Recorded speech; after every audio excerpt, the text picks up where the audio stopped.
Check this out. We have here 150 liters Siemens Fridge.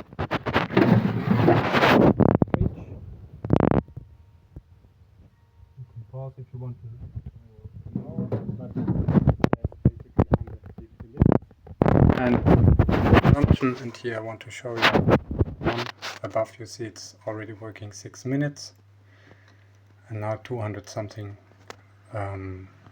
volts. Here's the total consumption in these 6 minutes. Here we have the voltage,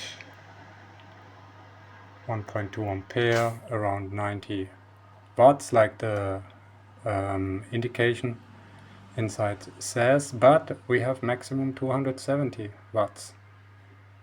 And where's the actual consumption? Where is it? Here's the actual consumption, 233 watts. Okay, so it's not 90.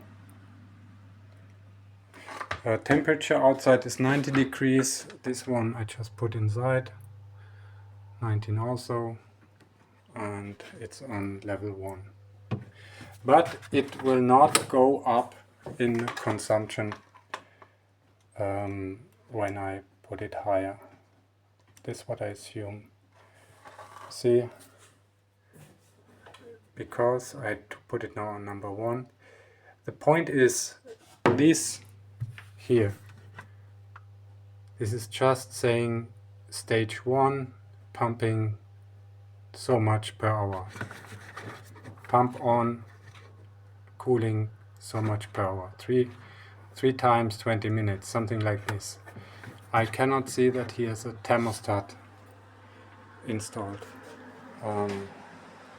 which will automatically regulate the temperature.